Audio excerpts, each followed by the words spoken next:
నమస్తే న్యూస్ 24 తెలుగుకి స్వాగతం. వార్తల్లోని ముఖ్యాంశాలు ఇప్పుడు చూద్దాం. కవ్వాల్ అభయారణ్యంలో భారీ వాహనాల రాకపోకలకు ప్రభుత్వం వెంటనే అనుమతులు ఇవ్వాలని బీఆర్ఎస్ పార్టీ ఖానాపూర్ నియోజకవర్గ incharge Bhukya Johnson Nayak demand చేశారు. భారీ వాహనాల రాకపోకలకు అనుమతి ఇవ్వాలని కోరుతూ శుక్రవారం జన్నరంలో నిర్వహించిన బంద్లో ఆయన పాల్గొన్నారు. అనంతరం దీక్షలో కూర్చున్న నాయకులకు ప్రజలకు ఆయన మద్దతు తెలియజేశారు. అటవీ ఆంక్షలు తొలగితేనే జన్నరం మండల అభివృద్ధికి సాధ్యమవుతుందని ఆయన స్పష్టం చేశారు. ఈ కార్యక్రమంలో మాజీ జెడ్పీటీసీ ఎర్ర చంద్రశేఖర్, బీఆర్ఎస్ చందన మండల కార్యదర్శి సులువ జనార్దన్, నాయకులు సుతారి వినయ్, ఫజల్ ఖాన్ మరియు పార్టీ నాయకులు, పలు వ్యాపార వాణిజ్య సంఘాల నాయకులు తదితరులు పాల్గొన్నారు. ఇట్లాంటి రాజకీయ లబ్ధి కోసం కాకుండా ఒక ప్రాంతం కోసం నిరాహార దీక్ష చేస్తున్న పెద్దలు భూమాచారి గారికి, తమ్ముడు బద్రీనాయక్ గారికి, అలాగే ఆయా సంఘాల నుంచి ఈ నిరాహార దీక్షకు బలపరుస్తున్న, అలాగే మా పార్టీ తరఫు నుంచి బీఆర్ఎస్ పార్టీ తరఫు నుంచి జన్నారాం ప్రతి ఒక్క పార్టీ కార్యకర్తలు, నాయకులు, ఇక్కడ ఉన్న జెడ్పీటీసీ గారు మరియు సర్పంచ్, మా పార్టీ నాయకులందరూ, ఇక్కడ ఉన్న నాయకులందరూ కూడా గత వారం నుంచి నన్ను అడిగితే ఖచ్చితంగా మనము నాకు టికెట్ అనౌన్స్ కాగానే మొట్టమొదటిగా నేను ఒకటే కవ్వాల్ టైగర్ మినహాయింపు కలగాలని చెప్పి ఏ సభలోనైనా సరే, కేసీఆర్ గారి సభలో ఇక్కడ కేటీఆర్ గారు వచ్చారు, కేసీఆర్ గారు వచ్చారు, హరీష్ రావు గారు వచ్చారు. నేను ఆ రోజే చెప్పినాం, ఒక ప్రాంతం బాగుపడాలంటే ఇది అటలే ట్రైబల్ కాన్స్టెన్సీలో ఒక వినాయింపు, టైగర్ జోన్ నుంచి వినాయింపు కావాలా. ఆ రోజు మేము స్టేజ్ మీద కూడా ఆ సభలో వినాయింపు మన సెస్ కలెక్ట్ చేయొద్దని కూడా మేము ఫారెస్ట్ మినిస్టర్ ఇంద్రకరణ్ రెడ్డి గారు ఉన్నప్పుడు అడిగి మరి వినాయింపు చేసి డిఎఫ్ఓ గారు కూడా చెప్పడం జరిగింది. ఇవాళ ఇక చిన్నగా ఎన్నో వ్యాపారాలు ఎక్కడి నుంచో తిరిగి రావాలా, ఒక చిన్న వినాయింపు. ఈ టైగర్ జోన్ అసలు ఎప్పుడు 2012లో దీన్ని ఈ టైగర్ జోన్ ని సరిగా సర్వే చేయకుండా వాళ్ళ ఇష్టానుసారంగా కంచె వేసి పెట్టిర్రు.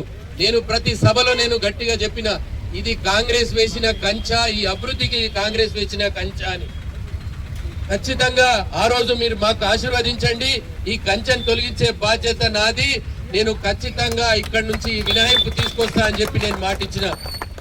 మళ్ళీ ఈ రోజు కూడా మాటిస్తున్నా, రాబో రోజులలో మేము మళ్ళీ ప్రభుత్వంకి వస్తాం, ఈ కంచెను తొలగించే బాధ్యత నేను తీసుకుంటా.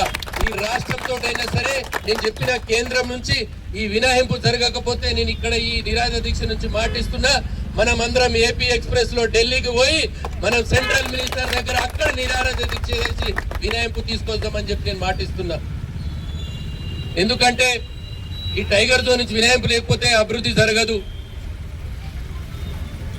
రాకపోకలు, పెద్ద వాహనాలు రాకపోకలు జరగకపోతే బిజినెస్ ఎట్లయితుంది? ఇక్కడ ఉట్నూరు ఇట్ల నుంచి పోవాలంటే చాలా ఇబ్బందిగా ఉన్నది. అందుకనే ఈ ప్రభుత్వం మీ చేతిలో ఉంది, ఇవాళ అధికారంలో ఉన్నారు.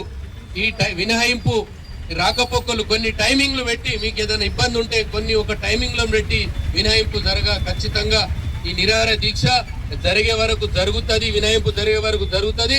మా మద్దతు కూడా ఉంటది. ఖచ్చితంగా ఇప్పుడైనా ఈ ప్రభుత్వం ఈ ప్రాంతం కోసం, ఈ ప్రాంతం అభివృద్ధి కోసం, మీరు రాజకీయాలు కాకుండా ఈ ప్రాంత అభివృద్ధి కోసం ఖచ్చితంగా ఈ వినాయింపు జరగాలి. జరగకపోతే మేము మా పార్టీ తరఫున మేమందరం కూడా మీకు మద్దతుగా ఉంటాం. ఇంతకు ముందు చెప్పినట్టు ఖచ్చితంగా మనము ఢిల్లీకి పోతాం, మన సెంట్రల్ ఫారెస్ట్ మినిస్టర్ దగ్గర పోయి మనము రిప్రజెంటేషన్ ఇచ్చి అవసరం ఉంటే అక్కడ కూడా మనం ధర్నా చేస్తామని చెప్పి మాటిస్తున్నా. మా బీఆర్ఎస్ పార్టీ ఖానాపూర్ నియోజకవర్గం నుంచి మీకు ఖచ్చితంగా మద్దతు ఉంటది. దీని ఆంక్షల మీద కూడా మేము మా వర్కింగ్ ప్రెసిడెంట్ కేటీఆర్ గారి దగ్గరికి తీసుకెళ్తాం. మన పార్టీ నుంచి కూడా కేసీఆర్ గారి నుంచి కూడా మేము సెంట్రల్ మినిస్టర్ కి కూడా లెటర్ రాపిస్తా అని చెప్పి నేను ఒక వినతి పత్రం రాపిస్తాను కూడా మాటిస్తున్నా. మా పార్టీ తరఫున జన్నారాం, మా బీఆర్ఎస్ కార్యకర్తలు, పార్టీ నాయకులందరూ మళ్ళీ మీకు ఎప్పుడు మద్దతుగా ఉంటారు. ఇది పార్టీ కాదు, రాజకీయం కాదు, మన ప్రాంతానికి వినాయింపు జరిగితే మన ప్రాంతం అభివృద్ధి చెందుతుందని చెప్పి మీకు మాటిస్తూ, ఇక్కడ వాళ్ళు రాజకీయ ఉద్దేశం లేకుండా ఒక ప్రాంతం కోసం ఎప్పుడు కూడా గత నేను ఎలక్షన్ ఉన్నప్పుడు మన 133 KV కోసం వాళ్ళు ధర్నా చేస్తుంటే నేను మాటిచ్చిన, కానీ మా 2 చేతులు తీసేసారు బ్రహ్మచారణ.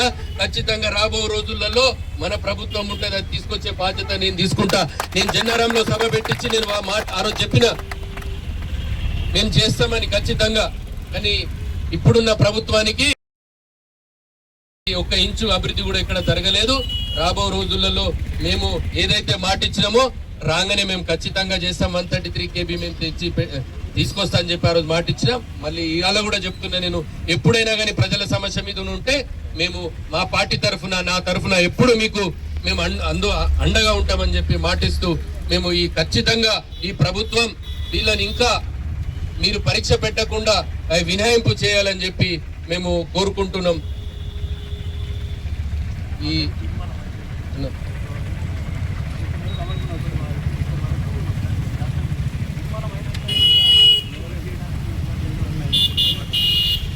అన్న బద్రి అన్న మా నుంచి ఖచ్చితంగా మేము 100% సపోర్ట్ ఉంటుంది. అలాగే ప్రెస్ మీడియా మిత్రులకు కూడా మేము నమస్కారం. మీరు కూడా దీన్ని మీ గాలం వినిపియండి. మీరు ఈ ప్రాంత వాసులే. ఖచ్చితంగా మనం అందరం కలిసి దీన్ని గట్టిగా ఇచ్చేస్తే ఈ ఖచ్చితంగా ఈ వినాయింపు జరుగుతుంది. ఏదైతే వాళ్ళు ఎజెండాలో పెట్టిర్రో అదే అడుగుతున్నాం మనము. వినాయింపు వస్తే ఇక్కడ నుంచి